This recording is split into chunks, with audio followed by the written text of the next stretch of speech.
Hey guys, how's it going? Hope you're doing well. My name is Crown, and today I'm going to read you some very interesting stories that I hope that you're gonna love. And now, without further ado, let's go!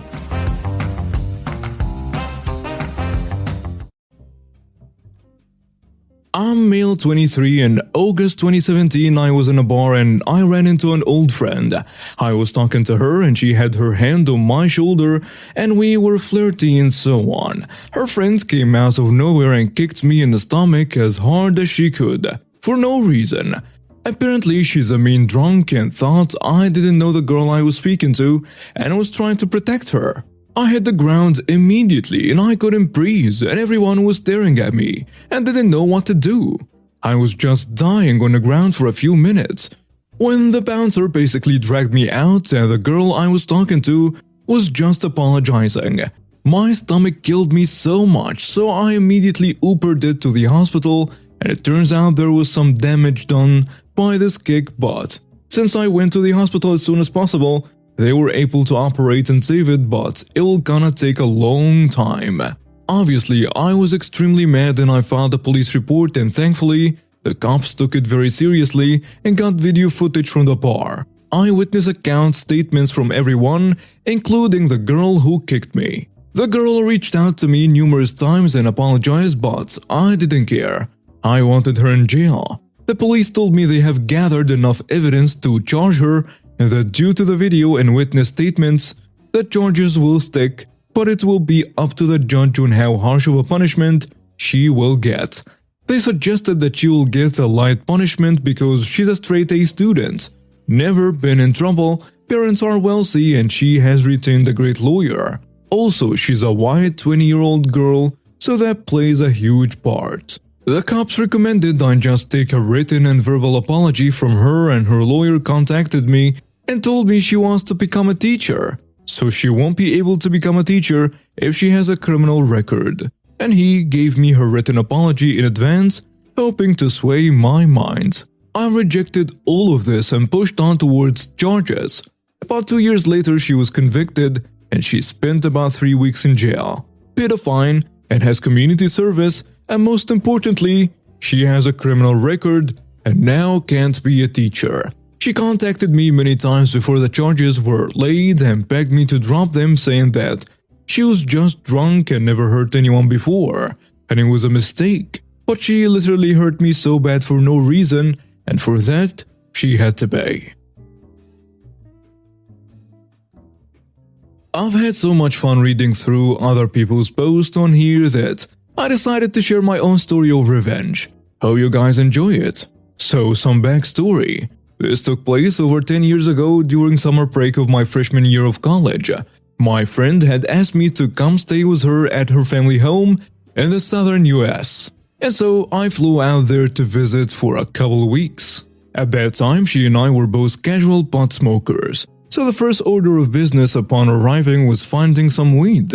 As it turns out, my friend had no connections in the area. Frustrated, we turned to her 15-year-old niece, who lived there year-round and also occasionally smoked, to see if she could put us in touch with a dealer. Now I know we should have expected things to go wrong relying on a network of a high school student, but at the time I was only a year out of high school myself, and this idea seemed viable to me, if not ideal. Anyway, enter our victim. Let's call him Joe, a 15-year-old from my friend's niece's year, and a budding pot dealer. Pun intended. Niece gives Joe a call. He agrees over the phone to sell us an eighth for $50. We arrange a meeting spot for the drop. Some hours later, Joe's car pulls up, and he and a friend are in the front seats, kind of smirking and avoiding eye contact with us. This unsettled me, but my friend and I put it down to boys being boys. We hand Joe the money, and Joe hands my friend a crumpled paper towel and speeds off. At this point, I'm very suspicious. A paper towel? Really? But we open the paper towel and confirm our fears. It's empty. My friend and I are enraged. Niece tries to help by calling Joe, but Joe is luxuriating in his success and smugly tells Niece that he doesn't know what she's talking about. His friend is just laughing in the background of the call. What Joe doesn't know is that he just made a terrible decision. and his life is about to go very, very wrong. A week goes by and my friend and I have given up on appealing to Joe's sense of reason. And calling the police is out of the question, of course, because at the time pot was illegal. We called him many more times and tried everything from sweet talking to begging to threats. But Joe was not interested in returning our money. We decided to take a look at his Facebook, and inspiration struck. You see, Joe had at some point thought that it would be a good idea to make his Facebook profile picture an image of himself smoking a blunt and making a truly stupid-looking gangster face. And my friend and I immediately decided to help him with his budding business. We couldn't help him with his customer satisfaction ratings, but we could at least take care of the PR and marketing. So we mock him up with a beautiful pro bono flyer that reads, "Looking for some good buds? Call me, Joe Schmo, for a seriously dang product at prices so good it's almost a steal." And then we left his phone number. And of course, we put Joe's Facebook picture in pride of place above the text. We print out 50 of them. We decide that he needs a different marketing approach when it comes to his younger demographic. And we use some project board and fun block letters to handcraft him 2 kid-friendly posters with gentler wording and a more playful color palette. I feel like we made solid design choices and that we were ready to push forward with our marketing strategy. We waited until our last night in town before flying north to stay at my place for the remainder of the break. At 2 a.m.-ish, we pack our marketing materials and bike over to the local middle school. Now, if you're from a colder climate like I am, you may be surprised to learn that some schools in the south have an entirely open hallway system, as in classrooms housed in buildings, connected by open-air bridges and stairs. This worked out perfectly for us. We climbed the gate and plastered every surface we could find with Joe's ads. Every pole, every window, every stairwell, every landing and door on both floors. Next, we biked over to the elementary school and put up our kid-friendly ads in view of the recess and play area. We both fly back north the next day and think no more on Joe Schmo until my friend receives a call from her niece a few days later. Apparently, our flyers had not been too well received by the local middle school administration. Poor Joe was called before the school deans to answer for them, and he and his mother were forced to attend a disciplinary hearing. Though Joe denied all the charges, the picture on the flyer clearly showed Joe dipping into his own stock, and the provided number was registered to his mother.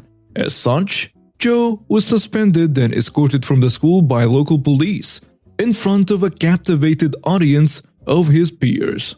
His home was searched, and 3 marijuana plants were confiscated from the premises. Apparently, in some strange domino effect of justice, Joe's very public fall from high school coolness led to his girlfriend leaving him for his best friend, according to the niece who had a front row seat to the fallout. Poor Joe had been suspended and made into a spectacle. He lost his business, lost his status, lost his plot plans, and lost his girl and best friend. And he was forced to do some sort of community service for the summer instead of stealing from other would-be customers as he had assumably planned. But I'd like to think Joe learned a valuable lesson about the importance of good customer service that week.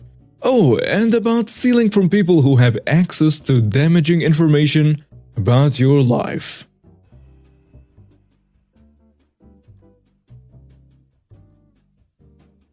In high school, I worked for a big-name hardware/home improvement store.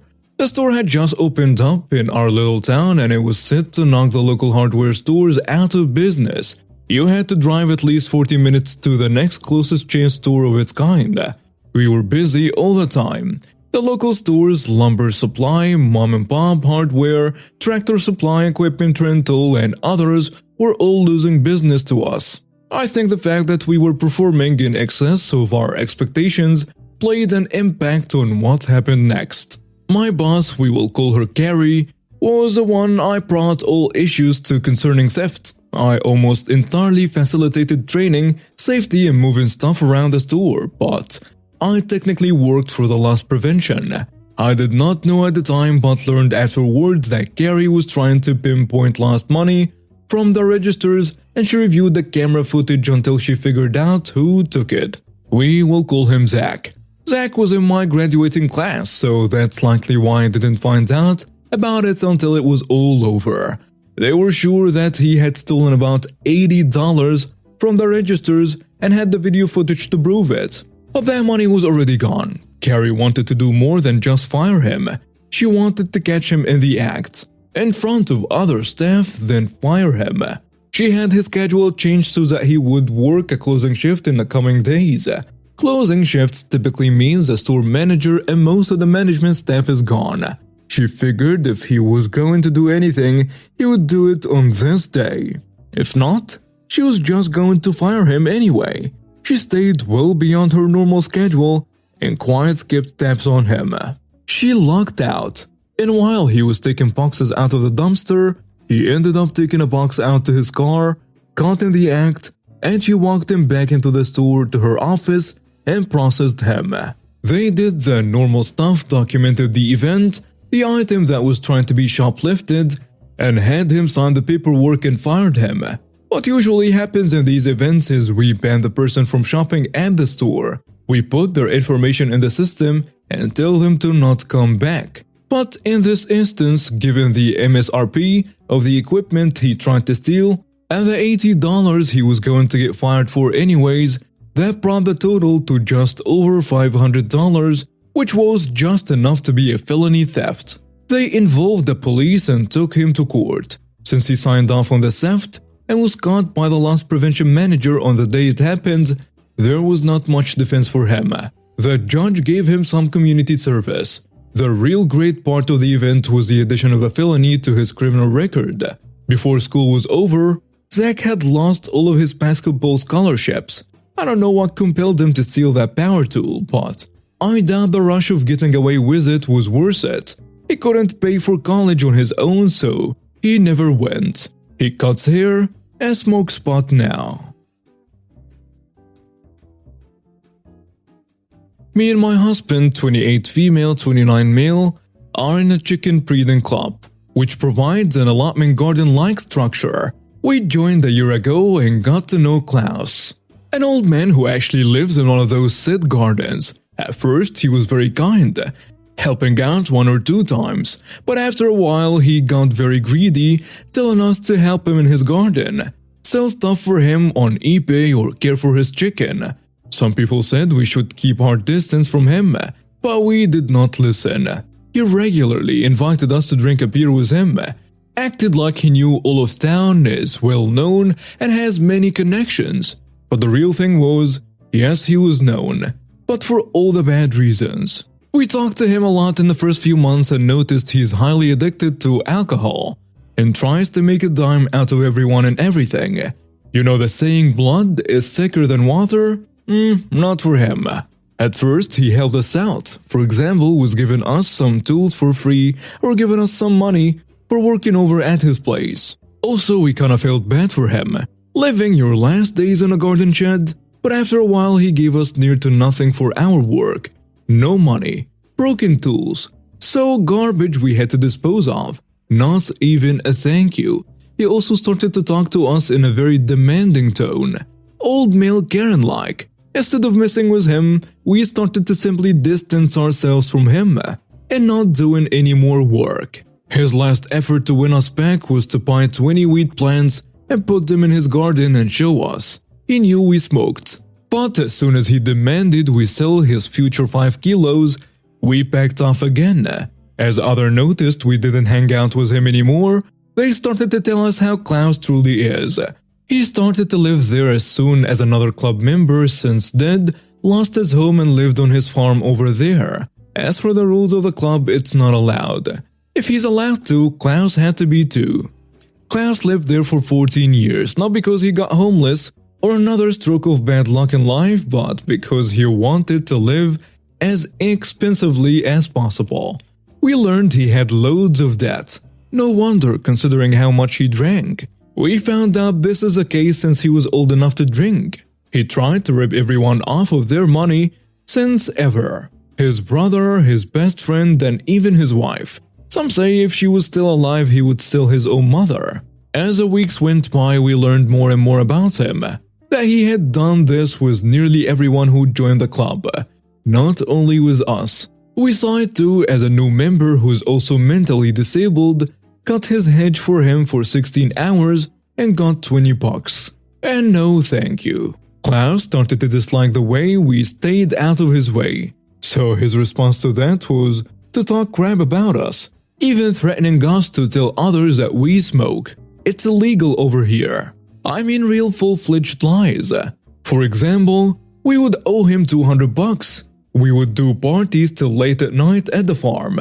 We would hit our dogs. At that last point we snapped. We bought a drone, made pictures of his weed plants, and got police involved. Get them before they get you, I guess. Klaus peacefully sat in the club's community house, drinking beer, 9 o'clock in the morning, as 10 police officers walked in, going directly into his garden. Little Klaus turned his head around like an owl and immediately stood up and walked outside. He asked one of the cops, "Hi, can I help you?" And they asked for his name. "Oh, Mr. Klaus, we were actually looking for you." Behind the officer talking to him, the other cops raided his farm, not only finding the plants, but they themselves discovered he lives there. Living room was obviously used bed, food leftovers, a TV, and so on. They asked him where he has his address, and he told them the address of his long-deceased brother. They sent a car to his address but found no clue he could be living there. By the way, he also got money from the state. Social benefits also meant to cover his rent. The rent on his farm is $30 a year. So huge no-no. Money fraud is one of the worst things you could do over here. The cops stayed at his farm for the next 4 hours, collecting evidence. The whole farm surrounding were patrolled by some cops, so word spread like a wildfire. Every single farm owner got over there to see what was happening, cheering that this douche finally got what was coming for him. After ripping off so many people, it was amazing.